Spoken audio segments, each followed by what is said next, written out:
Hello friends, I am CA विवेक निगम। और इस video lecture में हम लोग देख रहे हैं फॉर्म 3CD में आए हुए रिसेंट चेंजेस। जी हाँ, आज है 2 अक्टूबर 2020 और आज ही मैंने देखा ऑफिशियल गजेट में कि फॉर्म 3CD में बहुत छोटे से चेंजेस, मुश्किल से एक दो चेंजेस आए हुए हैं, लेकिन वो रिलेवेंट हैं मेरी नज़र में, तो मैं वो आपके साथ शेयर करना चाहता हूँ। तो चलिए शुरू करते हैं। तो मैं आपको ले जा रहा हूं पहले अपने ऑफिशियल गजेट की ओर। तो जो हमारा ऑफिशियल गजेट आया हुआ है, ये देखिए, ये भारत सरकार, भारत का राजपत्र आपको दिख रहा होगा। इसमें डेट कौन सी पड़ी हुई है, ये देखिए, डेट पड़ी है इसमें अक्टूबर 1, 2020 की। तो ठीक है, हमें तो सीधे 3CD पे आना है। तो एक सेकेंड में आता हूँ। 3CD के चेंजेस कहाँ दिए हैं, ये देखिए। फॉर्म 3CD शायद आपको दिख रहा होगा, ये, आई होप। ठीक है, अब इन्होंने क्या कहा, देखिए, फॉर्म 3CD के चेंजेस हम देख रहे हैं अभी। इन्होंने कहा इन पार्ट ए, ठीक है, आफ्टर सीरियल नंबर 8। तो पहले तो आपको पार्ट ए दिखा दूं। ये देखिए, ये होता है नॉर्मल 3CD का जो फॉर्मेट है। इसमें ये पार्ट ए होता है, इसके नीचे पार्ट बी होता है, और इसके बाद पार्ट सी के लिए छोड़िए, आप समझ गए होंगे, पार्ट ए से रिलेटेड हम बात कर रहे हैं। तो इन्होंने क्या कहा, पार्ट ए की जब इन्होंने बात कही तो इन्होंने कहा, देखिए, in part A after serial number 8 and the entries relating thereto following shall be inserted। उन्होंने कहा सीरियल नंबर 8 के बदले ये इंसर्ट कर लिया जाएगा। एक बार मैं फिर आपको दिखा दूं कि सीरियल पार्ट ए तो मैंने ये बता दिया ना, ये है अपना पार्ट ए। अब सीरियल नंबर, ये नेम एड्रेस ये सब हो गया, और ये हमारा सीरियल नंबर 8 है। सीरियल नंबर 8 के बाद क्या इंसर्ट किया जाएगा, ये तो देख लिया जाए। 8 के बाद 8A हो जाएगा, और ये हो जाएगा, क्या इंसर्ट किया जाएगा, whether the assessee has opted for taxation under section 115BA और 115BAA और 115BAB। 8A के बाद ये आप बताइए, क्या एसएससी ने इन सेक्शन के अंतर्गत टैक्सेशन ऑप्ट किया है? फ्रेंड्स, ये वीडियो मैं इसलिए नहीं बना रहा हूं कि मैं आपको पूरा 115BA या 115BAA या 115BAB के बारे में पूरी चर्चा करूं। मैं तो सिर्फ फॉर्म 3CD के अमेंडमेंट्स बता रहा हूं। उसके लिए सेपरेट वीडियो बनानी पड़ेगी यदि आपको ये सारे सेक्शन के बारे में डिटेल चर्चा करना हो। फिर भी हम समराइज्ड वे में थोड़ी बहुत जितनी हमें रिलेवेंट है अमेंडमेंट को समझने के लिए उतनी चर्चा कर लेंगे। तो इन्होंने क्या कहा कि आप ये बताइए कि क्या एसएससी ने 115BA, 115BAA, 115BAB के अंतर्गत अपना टैक्सेशन ऑप्ट किया है?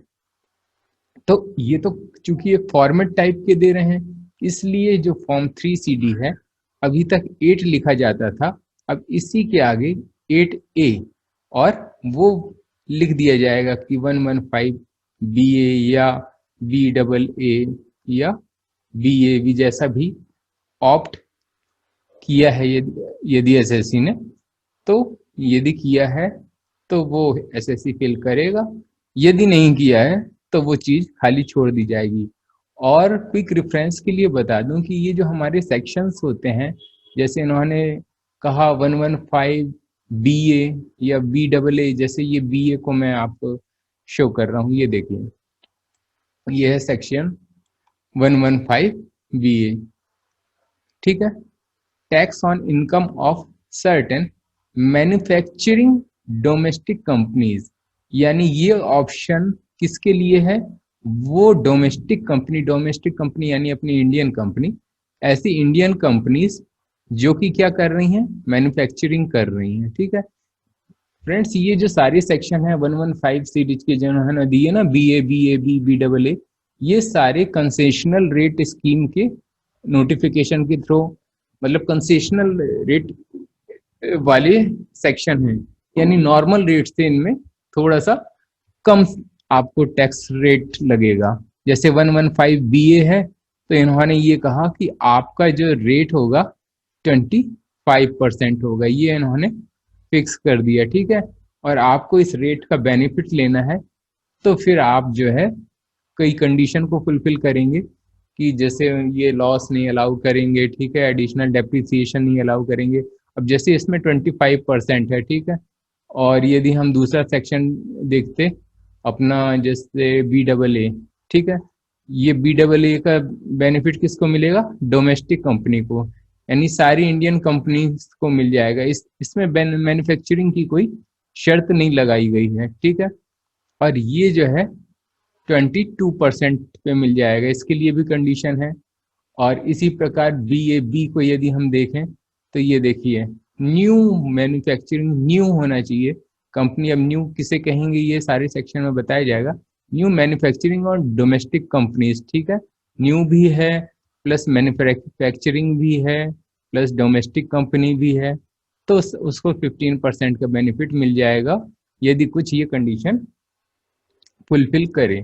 तो मेन चीज हमें ये पता होना चाहिए था कि ऐसा है कि कुछ कंडीशन फुलफिल होने पर कुछ कंपनियों को, जो कि इंडियन कंपनी को ही ये सारे तीनों बेनिफिट दिए गए हैं कि आपको थोड़ा कंसेशनल रेट का बेनिफिट मिल जाएगा।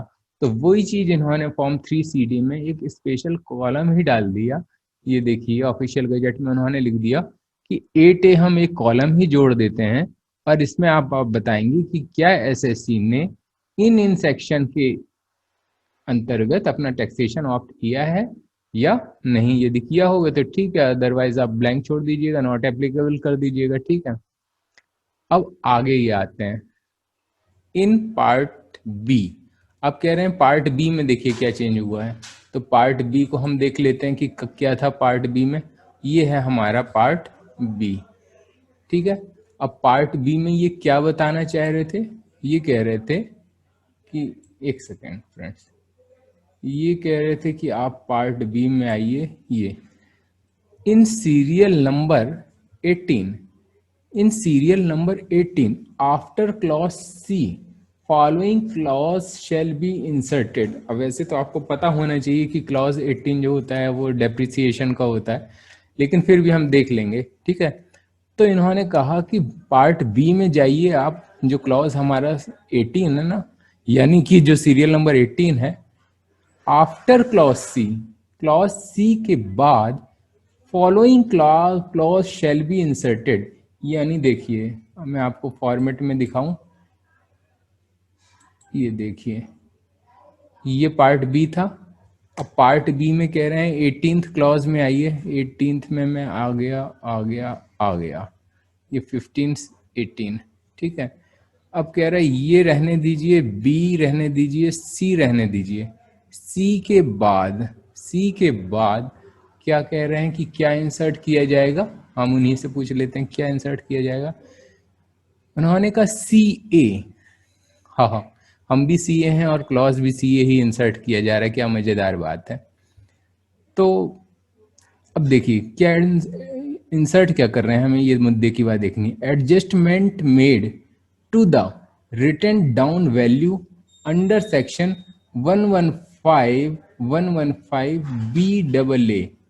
सिर्फ 115 बी डबल ए की बात इन्होंने की है, ये तीनों की बात इन्होंने नहीं की है। ऊपर इन्होंने तीनों की बात की है कि क्या 115 बी ए ऑप्ट किया, नहीं किया, क्या 115 बी डबल ए ऑप्ट किया, नहीं किया, क्या 115 बी ए भी कोई ऑप्ट किया, तीनों के बारे में पूछ रहे हैं। लेकिन जो पार्ट बी में 18th क्लॉज के 18th क्लॉज के जो सब क्लॉज सी के बाद जो इन्होंने ऐड किया इन्होंने कहा कि यदि आपने 115 BAA ऑप्ट कर रखा है, ऑप्ट किया है, तो फिर रिटन डाउन वैल्यू में कोई एडजस्टमेंट मेड की है क्या, कोई एडजस्टमेंट की है क्या।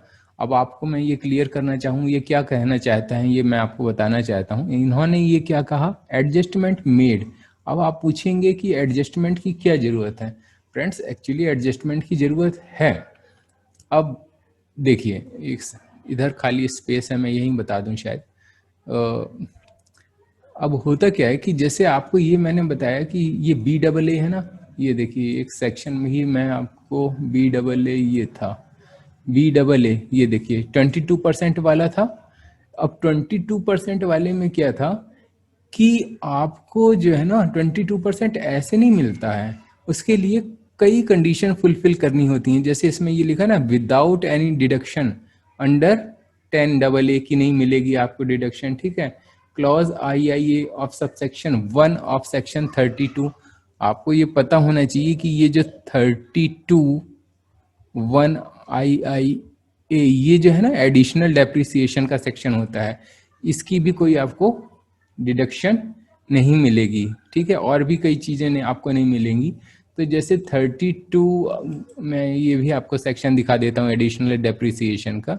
ये देखिए 32 ये है ना डेप्रिसिएशन का सेक्शन। अब इसमें हम यदि क्लॉज जो एडिशनल डेप्रिसिएशन का ये है, देखिए जैसे इन्होंने कहा कि एडिशनल डेप्रिसिएशन यदि आप कोई नई मशीनरी या प्लांट खरीदते हो other than ships and aircraft, ठीक है, आफ्टर 31 डे ऑफ मार्च 2005, तो मेन चीज क्या है इसमें हमारे मुद्दे की बात है कि 20% of actual cost of such machinery और plant shall be allowed as deduction, मतलब 20% एक्स्ट्रा मिलेगा एक्चुअल कॉस्ट का डिडक्शन, ठीक है। तो हम लोग कहाँ थे, हम लोग यहाँ ये पढ़ रहे थे। तो अब एडजस्टमेंट की बात चल रही थी कि एडजस्टमेंट की बात कैसे उठी। बात ये है कि एडिशनल डेप्रिसिएशन आपने ऑलरेडी ले रखा होगा, ठीक है। एडिशनल डेप्रिसिएशन आपने ले रखा होगा और आप 115 BAA में आ रहे हैं यदि, तो जो आपने एडिशनल डेप्रिसिएशन, क्योंकि 115 BAA एडिशनल डेप्रिसिएशन अलाउ नहीं करता, ठीक है। मैं रिपीट कर रहा हूं अपनी बात को कि 115 BAA में आपको आना है तो एडिशनल डेप्रिसिएशन का बेनिफिट नहीं मिलेगा। लेकिन आपने यदि ले रखा है तो उसको रिवर्स करो। मैं अपनी बात शायद आपको नहीं समझा पाऊँ तो आप मुझे बताइए। जैसे मान लीजिए हम लोग डेप्रिसिएशन इनकम टैक्स में निकालते हैं ना, जैसे मान लीजिए ये देखिए मेरी स्क्रीन पर देखिए, या मैं आपसे इधर फ्रेश पेज ही ले लूँ, ठीक है फ्रेंड्स, एक सेकेंड बस, ये लीजिए हम लोग आ गए। हाँ ये अब आप देख पा रहे होंगे शायद स्क्रीन। जैसे हम लोग ये एक हमने सपोज करिए एक एसेट, हम डेप्रिसिएशन कैलकुलेट कर रहे हैं, एक एसेट ली है फ्रेंड्स, ठीक है। अब ये है, मान लीजिए एक एसेट चली आ रही थी, ओपनिंग वैल्यू इसकी 1 लाख थी, जस्ट एग्जांपल के लिए मान रहे हैं फ्रेंड्स, ठीक है। बी आपने नई नई खरीदी, ठीक है, कितना इसको मान लें 60,000 की मान लेते हैं, ठीक है, ठीक है। और सी जो है ये खरीदी प्लांट एंड मशीनरी जिस पे 20% एडिशनल डेप्रिसिएशन मिलेगा, ठीक है। तो ये आपने खरीदी 40,000 की, ठीक है। मान लीजिए ये प्लांट एंड मशीनरी 15% वाला ब्लॉक चल रहा है, आपको ब्लॉक से कैलकुलेट करना तो पता ही होगा क्योंकि हम इनकम टैक्स में इंडिविजुअल एक एक मशीनरी का अलग अलग डेप्रिसिएशन कैलकुलेट नहीं करते, ठीक है। तो आई होप कि ये सारी चीज़ें तो आपको पता है। तो ये अब हमारी टोटल वैल्यू जो आई बिफोर डेप्रिसिएशन 2 लाख की आई, ठीक है। अब नॉर्मल डेप्रिसिएशन हम जो 15, मैं सबको मान रहा हूँ कि 180 दिन से ज़्यादा ये वाली कंडीशन फुलफिल हो चुकी है, तो हाफ ऑफ नहीं कर रहा हूँ वो सारा चक्कर। तो हमारा 2 लाख इंटू, हालांकि ये चीज़ कैलकुलेटर की ज़रूरत नहीं थी लेकिन फिर भी चलिए 30,000, ये तो हमारा नॉर्मल डेप्रिसिएशन हुआ फ्रेंड्स, ठीक है।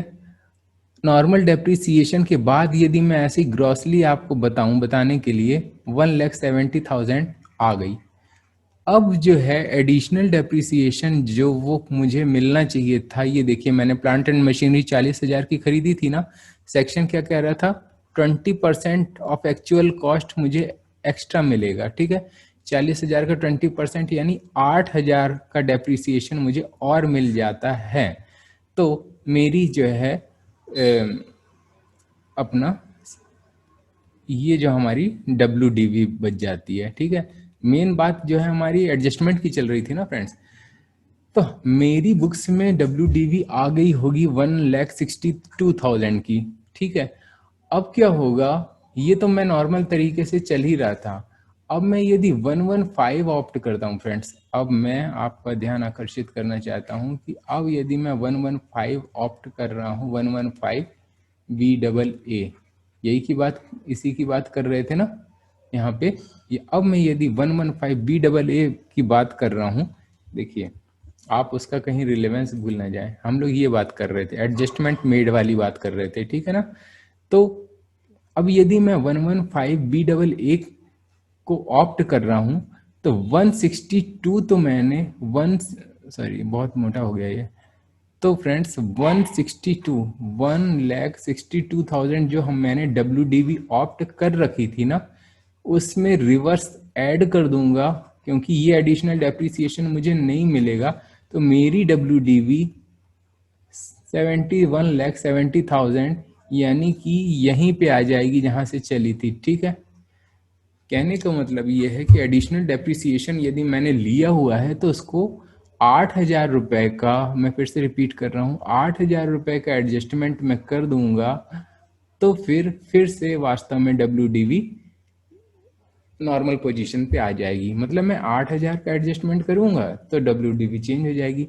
तो वही चीज ये लोग कहना चाह रहे हैं कि ये देखिए, adjustment made adjustment made adjustment, ये आप देखिए CA में थे ना हम लोग, adjustment made to the written down value under section 115 BAA। ठीक है, for the assessment year 2021 only, सिर्फ 20 एंड 21 का आपको एडजस्टमेंट इस साल में जो आप कर रहे हो वो आपको लेना है। ठीक है, I think the matter is clear. कोई दिक्कत हो तो आप कमेंट बॉक्स में लिख सकते हैं फ्रेंड्स।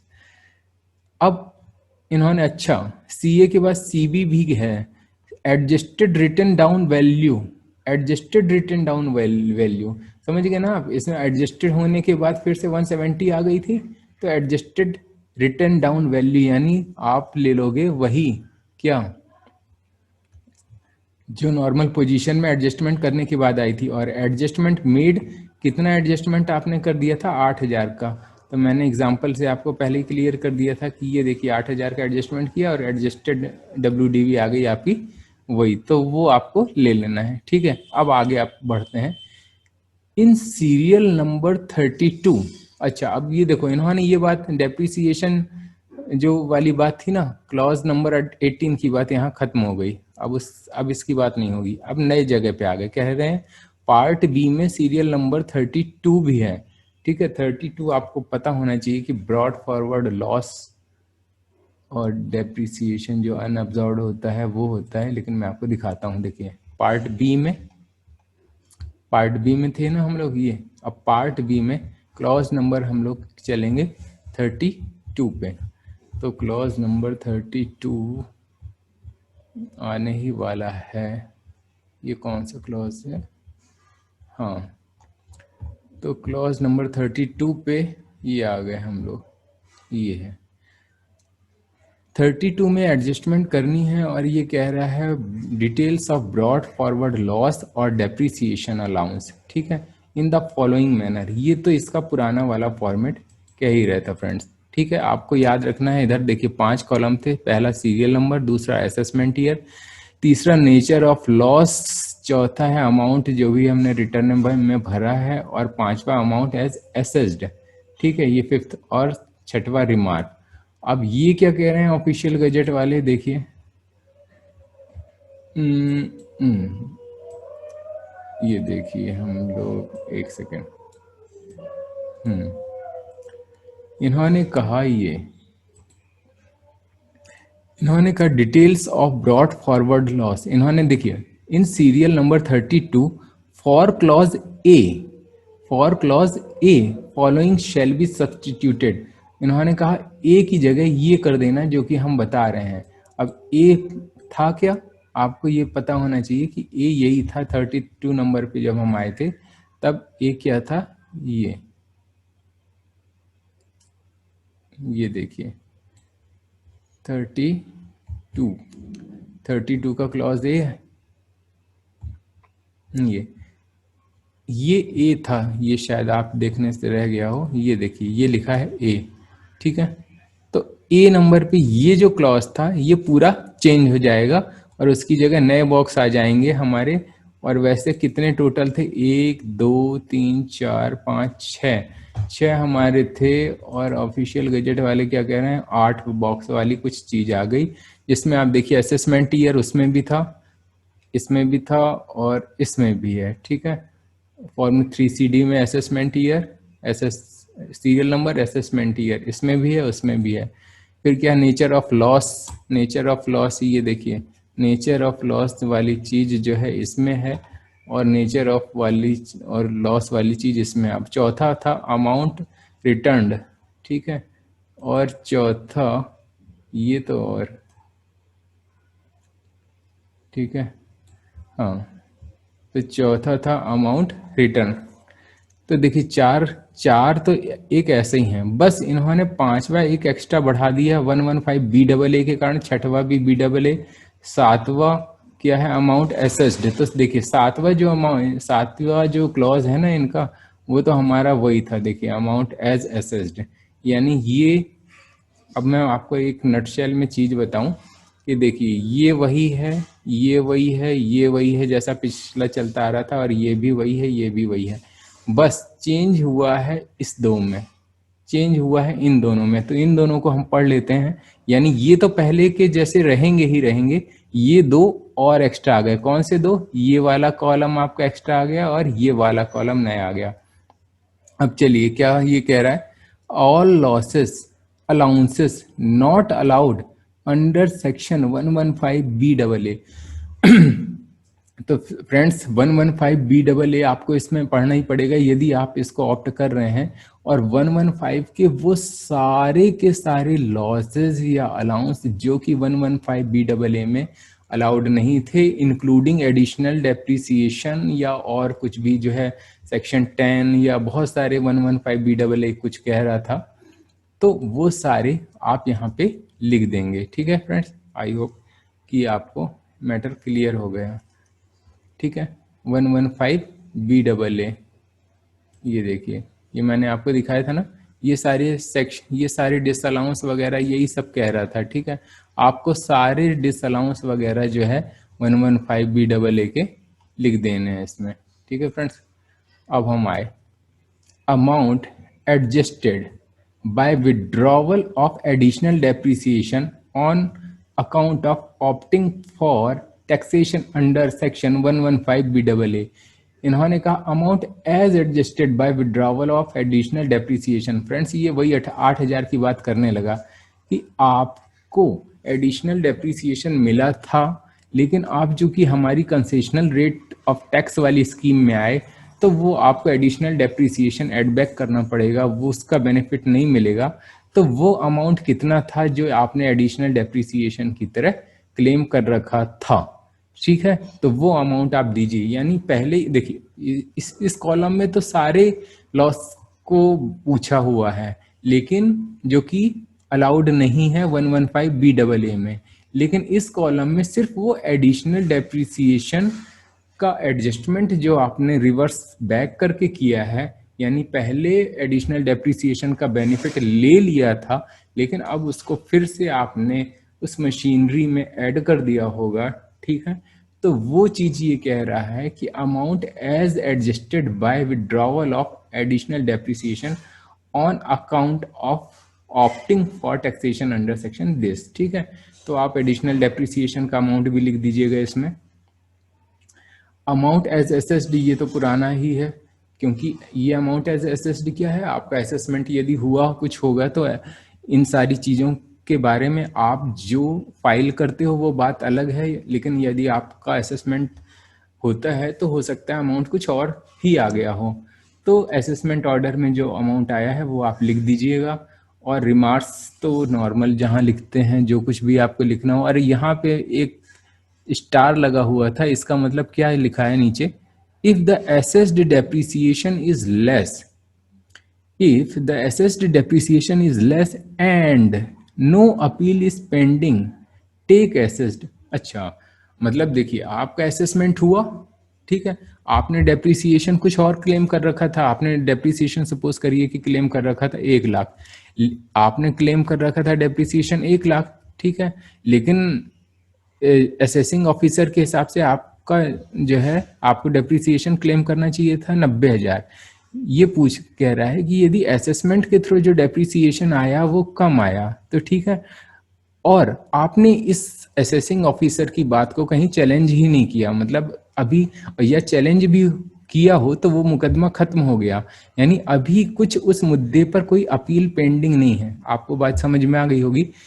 आपने डेप्रिसिएशन ज़्यादा क्लेम किया था, लेकिन असेसमेंट ऑर्डर आया, एसेस जो आपका असेसिंग ऑफिसर ने किया, या जो भी सीआईटी अपील या जहां तक भी केस गया हो, लेकिन अब अपील कोई पेंडिंग नहीं है, और आपका जो असेसमेंट के थ्रू डेप्रिसिएशन निकाला गया था वो कम था और आपने ज़्यादा क्लेम कर रखा था, तो आप असेस्ड डेप्रिसिएशन ही इस कॉलम में भर दीजिएगा फ्रेंड्स। और इसके आगे तो कुछ है नहीं, क्या है, टू बी फिल्ड इन, अच्छा ये फ्रॉम फॉर्म, ठीक है फ्रेंड्स। तो हमारा 3CD का एडजस्टमेंट बस इतना ही था फ्रेंड्स, उसमें कुछ भी नहीं था।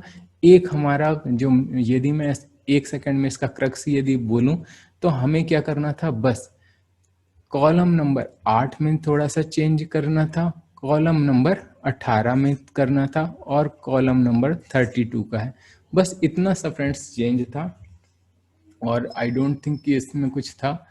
तो आई होप कि आपको मेरी बातें समझ में आई होंगी। कोई यदि आपको दिक्कत हो या कोई बात नहीं समझ में आई हो तो आप जो है कमेंट बॉक्स में लिख सकते हैं फ्रेंड्स। और यदि वैसे ये सारी चीज़ें जो भी मैं बोल रहा हूँ ये मेरा अपना इंटरप्रिटेशन है, मेरा अपना पर्सनल ओपिनियन है, तो इसको कोई एज ए लीगल एडवाइस ना समझा जाए। और यदि आप कोई भी स्टेप लेते हैं तो अपने, क्योंकि देखिए सारी कंपनी, सारी एंटिटी, सब कुछ आपका एक पर्सनल होता है या कस्टमाइज होता है कहना चाहिए। तो आप कोई भी एक्शन लेना चाहते हो अपने लीगल एक्सपर्ट से जो है सलाह लें, तभी इसको इम्प्लीमेंट करें। ठीक है फ्रेंड्स, थैंक यू। और if you have liked my video, then please give me a thumbs up and please do subscribe my channel if you are new to my channel. Thank you. Jai Hind, Vande Matram. Always keep smiling and keep learning.